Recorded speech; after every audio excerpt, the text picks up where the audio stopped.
അങ്ങനെ വേദ വിക്രത്തെ തൻ്റെ വീട്ടിൽ കൊണ്ടുപോകാൻ തീരുമാനിക്കുന്നു. ഇഷിത ഡോക്ടറോട് കാറിൽ വേദയുടെ വീട്ടിൽ എത്തിച്ചാൽ മാത്രം മതിയെന്ന് പറയുന്നു. അതേസമയം ശ്രീകാന്ത് ആണെങ്കിൽ വേദയെ ഫോളോ ചെയ്യാൻ തീരുമാനിക്കുന്നു. കാരണം വിക്രത്തെ വേദയാണോ സംരക്ഷിക്കുന്നത് എന്ന ഡൗട്ട് ശ്രീകാന്തിൽ വന്നതുകൊണ്ടാണ് ഇങ്ങനെ തീരുമാനിച്ചത്. വേദ പക്ഷേ എല്ലാം വളരെ ശ്രദ്ധിച്ചാകും ചെയ്യുന്നത്. അങ്ങനെ വേദ റൂമിലിരുന്ന് വിക്രത്തെ ആയിരിക്കും ഓർക്കുന്നത്. വിക്രത്തിന് അതുവരെ സംഭവിച്ചതെല്ലാം ഓർത്ത് വേദയ്ക്ക് ഒരുപാട് സങ്കടമാകുന്നുണ്ടാകും. തൻ്റെ ദുഷ്ടനായ ചേട്ടൻ കാരണം ആണല്ലോ വിക്രത്തിന് ഇതെല്ലാം അനുഭവിക്കേണ്ടി വന്നത് എന്ന സങ്കടം വേദയിലുണ്ട്. ഇനി എന്തൊക്കെ സംഭവിച്ചാലും വിക്രത്തെ തൻ്റെ കൂടെ തന്നെ ചേർത്ത് നിർത്തുമെന്ന് വേദ തീരുമാനിക്കുന്നു. അതേസമയം വിക്രം ആണെങ്കിൽ വേദയോർത്ത് കിടക്കുകയാണ്. വേദ വിക്രത്തെ രക്ഷിച്ചതും വിക്രത്തിന് വേണ്ടി ചെയ്തു കൊടുത്തതും എല്ലാം ഓർത്ത് ഒരു ചെറു പുഞ്ചിരി മുഖത്ത് വിടർത്തി കിടക്കുകയാണ് വിക്രം. ഈ സമയമാകും വേദയുടെ ഫോൺ കോൾ വരുന്നത്. വേദയുടെ ഫോൺ കോൾ കണ്ടതും വിക്രം ഒന്ന് ചിരിച്ചുകൊണ്ട് വളരെ സന്തോഷത്തിൽ ബെഡിൽ നിന്നും എഴുന്നേറ്റിട്ട് ആ കോള് അറ്റൻഡ് ചെയ്യുന്നു. വിക്രം, എന്ത് ചെയ്യാ? ഞാൻ ചുമ്മാ കിടക്കുകയായിരുന്നു. ഭക്ഷണം കഴിച്ചായിരുന്നോ? ആ, ഞാൻ കഴിച്ചു. ഇഷിത ഡോക്ടർ ഫുഡ് മരുന്ന് എല്ലാം തന്നിട്ടാ പോയത്. ഇഷിത ആ സമയം തിരുവനന്തപുരത്ത് ഉള്ളതുകൊണ്ട് നമ്മൾ രക്ഷപ്പെട്ടു. ഇല്ലെങ്കിൽ എന്ത് ചെയ്യായിരുന്നു? എല്ലാം ദൈവത്തിൻ്റെ ഒരു സഹായമായിട്ടാണ് ഞാൻ കരുതുന്നത്. എല്ലാം എപ്പോൾ ശരിയാകുമെന്ന് ഓർത്തിട്ട് ഒരു സമാധാനം ഇല്ല വേദ. ഇത്രയൊക്കെ എത്തിയില്ലേ, നമുക്ക് നോക്കാന്നേ. വിക്രം ഇപ്പോൾ ഒന്നും കൊണ്ടും ടെൻഷൻ ആകണ്ട, ഞാനല്ലേ പറയുന്നേ. അങ്ങനെ വിക്രം ചിരിക്കുന്നു, വേദയും ചിരിക്കുന്നു. ശേഷം ബാക്ക്ഗ്രൗണ്ടിൽ മ്യൂസിക് ഇടാണ് അവർ വീണ്ടും എന്തൊക്കെയോ സംസാരിക്കുന്നു. വേദ കിടന്നിട്ടും ചിരിച്ചുകൊണ്ടും സംസാരിക്കുന്നു. വിക്രം ആണെങ്കിൽ നടന്നും ഇരുന്നുമൊക്കെ സംസാരിക്കുകയാണ്. തികച്ചൊരു റൊമാൻറ്റിക് സീനായിരുന്നു അത്. ശേഷം കാണിക്കുന്നത് പിറ്റേ ദിവസമാണ്.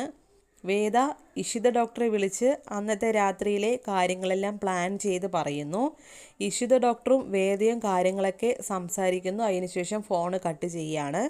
അതേസമയം വിക്രത്തിൻ്റെ അമ്മയെ ഹോസ്പിറ്റലിലേക്ക് കൊണ്ടുപോവുകയാണ്. വാസുവിൻ്റെ ഭീഷണിയിൽ ടെൻഷനായി അബോധാവസ്ഥയിലാണ് കമലമ്മ. അങ്ങനെ വീട്ടുകാർ ചേർന്ന് കമലമ്മയെ ഹോസ്പിറ്റലിൽ എത്തിക്കുന്നു. ഡോക്ടർമാർ ഓടി വന്ന് പരിശോധിക്കുന്നു. ഡ്രിപ്പും കാര്യങ്ങളൊക്കെ കയറ്റുന്നു. സുധാകരൻ മാഷിനാണെങ്കിൽ സങ്കടം സഹിക്കാനാകാതെ ഹോസ്പിറ്റലിൻ്റെ ഭിത്തിയിൽ ഇങ്ങനെ ചാരി നിൽക്കുകയാണ്. ഈ സമയം ഡോക്ടർ കമലമ്മയെ നോക്കിയിട്ട് പുറത്തേക്ക് വരികയാണ്. അപ്പോൾ സുധാകരൻ മാഷാണെങ്കിലും ചോദിക്കുകയാണ്, ഡോക്ടർ ഇപ്പോൾ എങ്ങനെയുണ്ട് കമലയ്ക്ക്? BP കൂടിയതിൻ്റെ ആണ്, അതുകൊണ്ട് വന്ന സെഡേഷനാണ്, പേടിക്കേണ്ട. ഇപ്പോൾ പേഷ്യൻ്റ് മയക്കത്തിലാണ്, ഗ്ലൂക്കോസ് കയറ്റിക്കൊണ്ടിരിക്കുന്നുണ്ട്. 2 ദിവസം ഏതായാലും ഇവിടെ കിടക്കട്ടെ, എന്തെങ്കിലും കുഴപ്പമുണ്ടോ എന്നൊക്കെ നോക്കിയതിന് ശേഷം വീട്ടിലേക്ക് പോകാം, വേറെ പേടിക്കാനൊന്നുമില്ല എന്നിങ്ങനെ പറഞ്ഞ് ഡോക്ടർ പോകുന്നു. ഇതെല്ലാം കേട്ട് സുധാകരൻ മാഷ് സങ്കടത്തിലിരിക്കുകയാണ് അവിടെ. സുധാകരൻ മാഷിന് കമലമ്മയുടെ അവസ്ഥയിലും അതുപോലെ തന്നെ വിക്രം എവിടെയാണ് എന്നുള്ള ആ ഒരു സങ്കടവും കാര്യങ്ങളൊക്കെ ഉണ്ട്. അപ്പോൾ അതെല്ലാം ഓർത്ത് ഇങ്ങനെ ഭയങ്കര സങ്കടത്തിലിരിക്കുകയാണ് സുധാകരൻ മാഷ്. ശേഷം കാണിക്കുന്നത് ശ്രീനിവാസൻ സാറിനെയാണ്. പുളിക്കലിനെ കണ്ടുപിടിക്കാനുള്ള ശ്രമത്തിലാണ് അവർ. എന്തിന് വിക്രത്തെ ഒറ്റിക്കൊടുത്തു, ആര് പറഞ്ഞിട്ട് ചെയ്തു, എന്തിനാണ് വിക്രമാണ് ചെയ്തത് എന്ന് കള്ളം പറഞ്ഞു എന്നുള്ള കാര്യങ്ങളൊക്കെ അന്വേഷിക്കാനുള്ള ആ ഒരു പ്ലാനിലാണ് അവർ. അത് കഴിഞ്ഞ് കാണിക്കുന്നത് രാത്രി സമയമാണ്. സമയം ഒരുപാട് രാത്രി ആയിട്ടുണ്ടാവും. വേദയുടെ വീട്ടുകാരെല്ലാവരും ഉറങ്ങിക്കാണും. ശ്രീകാന്ത് മാത്രം ചില സംശയം തീർക്കാനായിട്ട് വേദയെ ചെന്ന് നോക്കുന്നു. ആ സമയം വേദ ഉറങ്ങിക്കിടക്കുന്നതാകും കാണാൻ സാധിക്കുന്നത്. പക്ഷേ വേദ ഉറങ്ങിയിട്ടുണ്ടാവില്ല, ഉറക്കം നടിക്കുകയാണ്. അങ്ങനെ ശ്രീകാന്ത് പോകുന്നു. ശേഷം കുറച്ച് സമയം കഴിഞ്ഞ് വേദ ഇഷിത ഡോക്ടറെ വിളിച്ച് വിക്രത്തെ വീട്ടിലേക്ക് കൊണ്ടുവരാൻ പറയുന്നു. അങ്ങനെ ഇഷിത ഡോക്ടർ വിക്രത്തെ വേദയുടെ അടുക്കലാക്കിയിട്ട് പോവുകയാണ്. വേദ ഇഷിത ഡോക്ടറോട് താങ്ക്സ് ഒക്കെ ഇങ്ങനെ പറയുന്ന സമയം പറയുകയാണ്, അധികം ഫോർമാലിറ്റി ഒന്നും എന്നോട് വേണ്ട, നീ ആരെങ്കിലും കാണുന്ന മുമ്പ് വിക്രത്തെ വേഗം റൂമിലേക്ക് കൊണ്ടുപോകാൻ നോക്കൂ. മരുന്നിൻ്റെ കാര്യത്തിൽ എന്തെങ്കിലും സംശയങ്ങളുണ്ടെങ്കിൽ മറക്കാതെ വിളിക്കണേ. ആ ശരി. അങ്ങനെ ഇഷിത ഡോക്ടർ പോവുകയാണ്. വേദ പതുക്കെ വിക്രത്തെ തോളിൽ താങ്ങി വേദയുടെ റൂമിലേക്ക് കൊണ്ടുപോകുന്നു. വിക്രം നടന്നു വന്നപ്പോൾ അവിടെ ഉണ്ടായിരുന്ന കാൽപ്പാടൊക്കെ വേദ മോപ്പ് കൊണ്ട് തുടച്ച് ക്ലീൻ ആക്കുകയാണ്. കാരണം ആർക്കും സംശയം തോന്നാതിരിക്കാനാണ്. അങ്ങനെ വിക്രത്തെ ബെഡിൽ ഇരുത്തിയ ശേഷം വേദ വിക്രത്തിന് ഉടുക്കാനായി ഷർട്ടും മുണ്ടുമൊക്കെ കൊണ്ടുവരുന്നു. വേദയുടെ സഹായത്തോടെ തന്നെയാകും വിക്രം ഡ്രസ്സൊക്കെ ചേഞ്ച് ചെയ്യുന്നത്. ശേഷം വിക്രത്തിൻ്റെ സ്റ്റിച്ചുള്ള ആ ഒരു കാല് വേദയുടെ തോളിൽ വെച്ച ശേഷം വേദ വളരെ ശ്രദ്ധാപൂർവം തന്നെ ആ ഒരു സ്നേഹത്തോടെ വിക്രത്തിൻ്റെ സ്റ്റിച്ചൊക്കെ ക്ലീനാക്കി കൊടുക്കുകയാണ്. വേദ ഇതെല്ലാം ചെയ്യുമ്പോൾ വിക്രം വളരെ സ്നേഹത്തോടെ വേദയെ നോക്കുന്നു. കാരണം അത്രയ്ക്കും സ്നേഹത്തോടെയാകും അത്രയും കരുതലോടെയാകും വേദ വിക്രത്തിന് വേണ്ടിയിട്ടൊക്കെ ചെയ്തു കൊടുക്കുന്നത്. ആ ഒരു കെയർ കാണുമ്പോൾ വിക്രത്തിന് ഒരുപാട് സന്തോഷമാകുന്നുണ്ട്. തന്നോടുള്ള വേദയുടെ കരുതൽ കണ്ടു വിക്രത്തിൻ്റെ കണ്ണുകൾ നിറയുന്നു. ഇത് കാണുന്ന വേദ വിക്രത്തോട് ചോദിക്കുകയാണ്, എന്തു പറ്റി വിക്രം, വേദനിക്കുന്നുണ്ടോ? ആ, കുറച്ച് വേദനിക്കുന്നുണ്ട്. പക്ഷേ വിക്രം കരഞ്ഞത് വേദയുടെ സ്നേഹം കണ്ടിട്ടാകും. വേദ വിക്രത്തിന് ഭക്ഷണം വാരി കൊടുക്കുന്നു. വിക്രം എല്ലാം ആസ്വദിക്കുകയാണ്. വേദയുടെയും വിക്രത്തിൻ്റെയും സ്നേഹ നിമിഷങ്ങളായിരുന്നു അത്. വിക്രത്തിന് വേണ്ട എല്ലാ കാര്യങ്ങളും ഒരു കൊച്ചുകുട്ടിക്ക് അമ്മ ചെയ്തു കൊടുക്കുന്നത് പോലെ എല്ലാം വളരെ സ്നേഹത്തോടെയും സന്തോഷത്തോടെയും വേദ ചെയ്തു കൊടുക്കുകയാണ്. നമ്മൾ കുറേ കാലമായിട്ട് മിസ്സായ ആ ഒരു വേദ വിക്രം റൊമാൻസ് സീനെല്ലാം നല്ല ഭംഗിയായിട്ട് കാണിക്കുന്നുണ്ട്. അതെല്ലാം ഉൾപ്പെട്ടതായിരുന്നു ആ ഒരു സീനെന്ന് പറയുന്നത്. വേദയ്ക്കും വിക്രത്തിനും അവർ തമ്മിൽ പരസ്പരം ഉണ്ടായിരുന്ന വഴക്കും കാര്യങ്ങളും ഒന്നും ചിന്തിക്കാനോ പറയാനോ തോന്നാത്ത നിമിഷമാണത്. വിക്രം നടന്നതെല്ലാം ആലോചിച്ച് ഒരുപാട് സങ്കടത്തിൽ മൗനം പാലിക്കുമ്പോൾ വേദ ചോദിക്കുകയാണ്, എന്തു പറ്റി വിക്രം?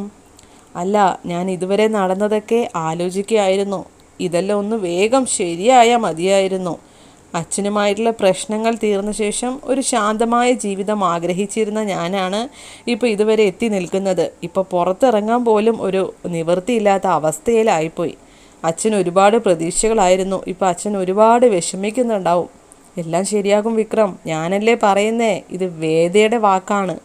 വേദയുടെ ആശ്വസിപ്പിക്കൽ വിക്രത്തിന് സമാധാനമാവുകയാണ്. നേരെ ഒരുപാടായി വിക്രം, ഇനി ഉറങ്ങിക്കോളൂ. എനിക്കൊരു ഗ്ലാസ് വെള്ളം വേണം വേദ. ആ, ദാ ഇപ്പോൾ ഞാൻ കൊണ്ടുവരാം. അങ്ങനെ വേദ വിക്രത്തിന് വെള്ളം കൊടുക്കുകയാണ്. വിക്രത്തിനാണെങ്കിൽ അതികഠിനമായ തലവേദന ഉണ്ടാകും. അപ്പോൾ അതിൻ്റെ ബുദ്ധിമുട്ടൊക്കെ ഇങ്ങനെ കാണിക്കുന്ന സമയത്ത് വേദ വിക്രത്തിനോടായിട്ട് ചോദിക്കുകയാണ്, എന്തെങ്കിലും ബുദ്ധിമുട്ടുണ്ടോ? എന്ത് പറ്റി വിക്രം, ഓക്കെ അല്ലേ? ആ സമയം പറയുകയാണ്, എന്താണെന്നറിയില്ല, എനിക്ക് ഭയങ്കര തലവേദനയാണ് എന്നിങ്ങനെ പറയുന്നു. അപ്പോൾ വേദയാണെങ്കിലും പറയുകയാണ്, കുറേ ടാബ്ലറ്റ്സ് ഒക്കെ കഴിക്കുന്നതല്ലേ, ആൻറ്റിബയോട്ടിക്കൊക്കെ ഉണ്ടല്ലോ, ചിലപ്പോൾ അതിൻ്റെ ആയിരിക്കും. ഞാൻ ഏതായാലും കുറച്ച് ബാം തേച്ച് തരാം. അങ്ങനെ വേദ ബാം എടുത്തുകൊണ്ട് വന്ന് വിക്രത്തെ തൻ്റെ മടിയിൽ കിടത്തി നെറ്റിയിൽ ബാം തേച്ച് കൊടുക്കുകയാണ്.